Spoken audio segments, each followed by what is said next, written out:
आज मैं आपको गीता का 14वां अध्याय सुनाने जा रही हूँ, जिसे गुणत्रय विभाग योग भी कहा जाता है। ओम नमो नारायणा, ओम नमो नारायणा, हरि ओम नमो नारायणा, हरि ओम नमो नारायणा। भगवान श्री कृष्ण बोले, हे अर्जुन, अब मैं तुम्हें पुनः उस श्रेष्ठ तत्व का ज्ञान कराता हूँ जिसको जानकर अनेक मुनि भव बंधन से मुक्त होकर सिद्ध हुए हैं। हे कौन्तेय, जो मुझे स्वरूप से जान जाता है तथा स्वयं को भी तदनुरूप बना लेता है, उसका सृष्टि में जन्म नहीं होता और ना ही ऐसा जीव कल्पांत में बाधाओं से विचलित होता है, क्योंकि वह जो कुछ देखता है उसमें उसका वासुदेवमय भाव होता है। हे अर्जुन, मेरी त्रिगुणमयी माया योनि स्वरूपा है और मैं ब्रह्म स्वरूप हूँ। इसलिए माया रूप योनि में मैं ही चेतन तत्व को सृष्टि के प्रारंभ में बीज रूप में चयन कर जीवों की उत्पत्ति करता हूँ। अर्थात जड़ चेतन या प्रकृति पुरुष के मिलने से ही जीवोत्पत्ति होती है। जब कल्प का अंत होता है तब मैं ही सृष्टि को उद्रस्त कर लेता हूँ। हे कौन्तेय, इस तरह नाना भांति के जीवों को धारण करने के कारण प्रकृति माता रूप है और मैं बीज चयन करता होने से पिता हूँ।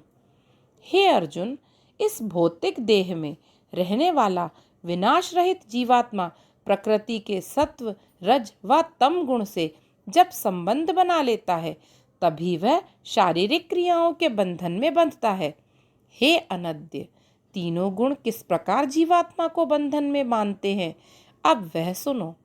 सतोगुण विकार रहित, पवित्र व प्रकाशक होने के कारण जीवात्मा को ज्ञान की प्राप्ति के बाद ज्ञान के ही गर्भ से आबद्ध करता है। हे अर्जुन, रजोगुण के कारण जीवात्मा में तेरा मेरा अपना पराया आपसी संबंधों का भाव उत्पन्न होता है। वह माता पिता बहन भाई मित्र आदि से संबंध जोड़कर उन्हीं के मोहपाश में लिप्त रहता है और उन्हीं के निमित्त भले बुरे कर्मों को करता है। इस प्रकार रजोगुण भी जीवात्मा को बांधने वाला होता है। अब तमोगुण जीवात्मा को कैसे आबद्ध करता है वह सुनो। तमोगुण की उत्पत्ति अज्ञानता के कारण होती है।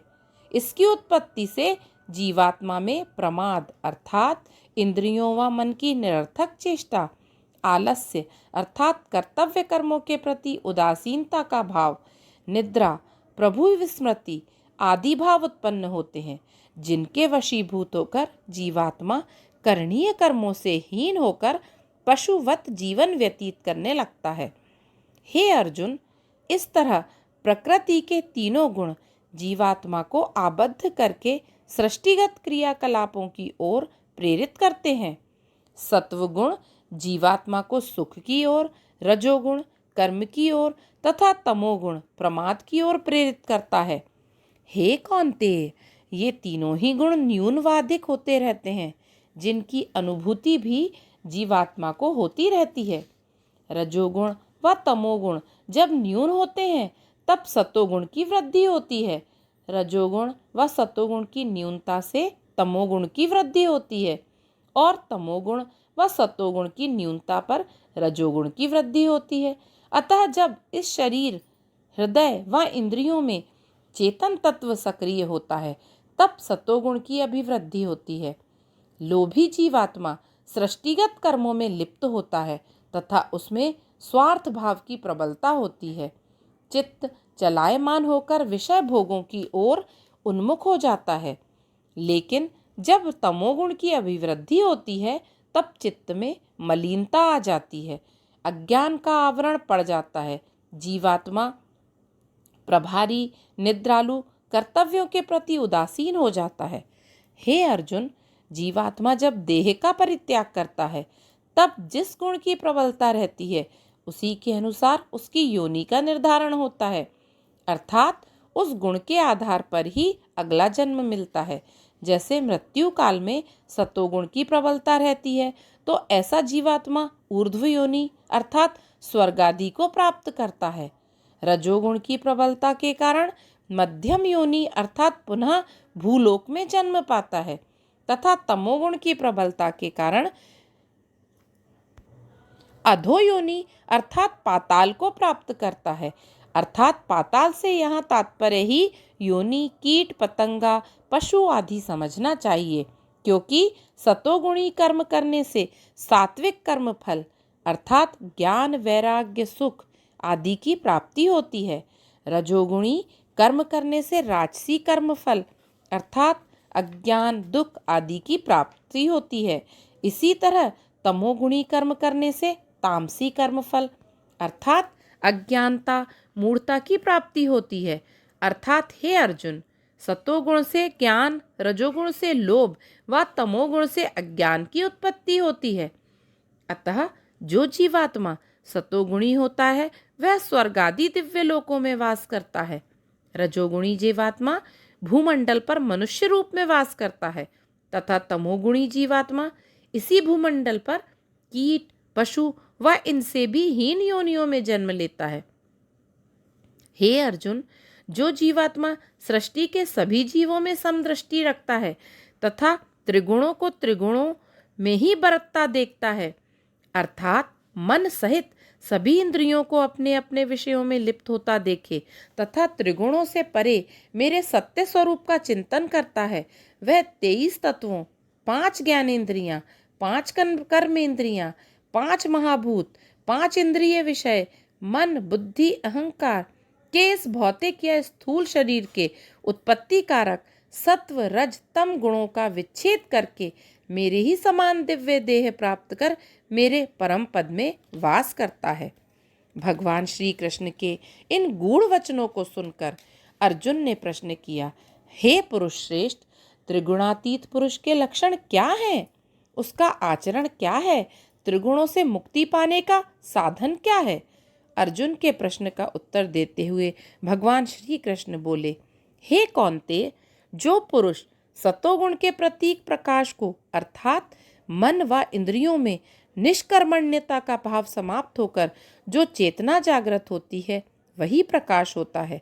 रजोगुणी के प्रतीक कर्मों में लिप्त होने को तमोगुण के प्रतीक मोह अर्थात नींद व निष्कर्मण्यता के बाहुल्य से चित्त व इंद्रियों में चेतना का मिल जाना ही मोह है को प्रवृत्ति रूप में हे नहीं समझता तथा निवृत्ति रूप में कभी इनकी कामना नहीं करता। अर्थात जो पुरुष परम तत्व में लीन रहकर त्रिगुणमयी माया से निर्लेप है तथा जिसके चित्त में त्रिगुण प्रतीक प्रकाश प्रवृत्ति व मोहादि के प्रत्यक्ष होने का या ना होने पर राग द्वेष आदि विकार उत्पन्न नहीं होते, ऐसा पुरुष त्रिगुणों से कभी प्रभावित नहीं होता।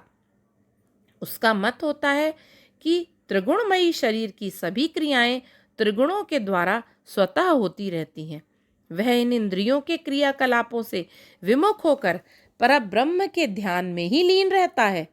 हे अर्जुन, यह तो त्रिगुणातीत पुरुष के लक्षण है। अब उसका आचरण सुनो। त्रिगुणातीत पुरुष आत्मा में प्रवृत्त रहता हुआ सुख दुख का अनुभव नहीं करता। उसके लिए पाषाण, मृत्तिका, स्वर्ण में कोई भेद नहीं होता। वह धैर्यशील होता है तथा प्रिय व अप्रिय को संभाव से देखता है। प्रशंसा व निंदा के कारण वह कभी विचलित नहीं होता। ऐसे पुरुष की दृष्टि में मित्र, शत्रु, सम्मान, अपमान सम होता है। वह कर्तापन के भाव से भी सर्वथा निर्लेप रहता है। अहम भाव का उसमें लेश मात्र अंश भी नहीं रहता। इस तरह के आचरण वाला पुरुष नित्य निरंतर एक मुझको ही परम सत्तावान मानकर मेरा स्मरण करता हुआ तीनों गुणों का लंघन करके ब्रह्म भाव को प्राप्त करता है। हे अर्जुन, परब्रह्म, अमृत, परमानंद, नाश रहित सनातन धर्म, एकाग्रता व आनंद आदि जो कुछ भी है वह सब मैं ही हूँ। अर्थात ये सब मेरे ही कारण होते हैं, मैं ही इनका मूल हूँ। अर्थात सृष्टि में व सृष्टि से परे भी जो तत्व विद्यमान है वह मुझसे ही है, अतः सबका मूल हेतु मैं ही हूँ। आइए अब हम इस अध्याय का महत्व समझते हैं।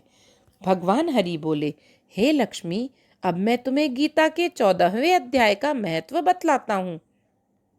इस अध्याय का नित्य पाठ करने से जीव सांसारिक प्रपंचों से मुक्त होकर मेरे दिव्य धाम में वास करता है। तत्व संबंधी एक उपाख्यान का श्रवण करो। प्राचीन काल की बात है। जम्बू द्वीप के उत्तर भाग में कनूपुर नामक एक नगर था। वहां वीरभूम नामक राजा राज्य करता था। एक दिन वह आखेट के लिए जंगल में गया। वहां उसने एक दृश्य देखा कि एक हिरनी तीव्र गति से दौड़ रही थी और एक बाघ उसके पीछे पीछे दौड़ रहा था। दोनों ही जीवों को दौड़ते देख राजा ने आखेट करना भूल गया और उनका कौतुक देखने लगा। हिरनी दौड़ती हुई एक पोखर में गिर पड़ी। उसके पीछे दौड़ रहा बाघ भी उस पोखर में कूद पड़ा।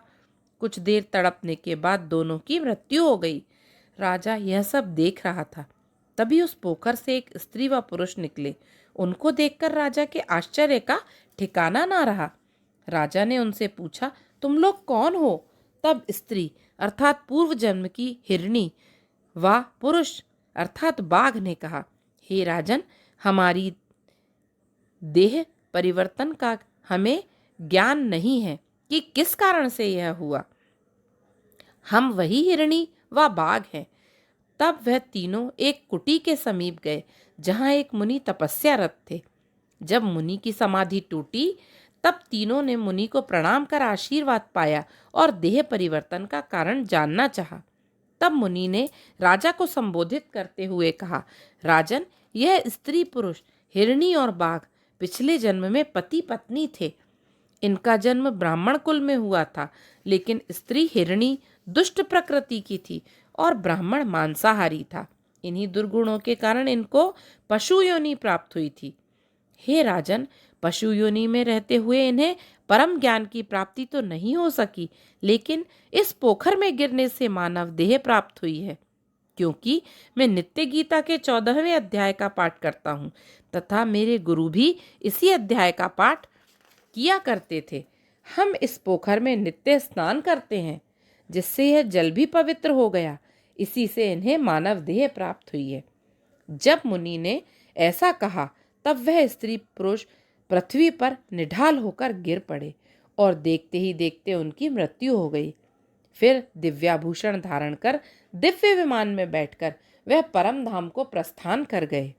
मुनि के वचनों को सुनकर और प्रत्यक्ष घटी घटना को देखकर राजा भी नित्य प्रति गीता के 14वें अध्याय का पाठ करने लगा और अंत में परम पद को प्राप्त हुआ। बोलिए विष्णु भगवान की जय। ओम नमो नारायण। ओम नमो नारायण। हरि ओम नमो नारायण। हरि ओम नमो नारायण।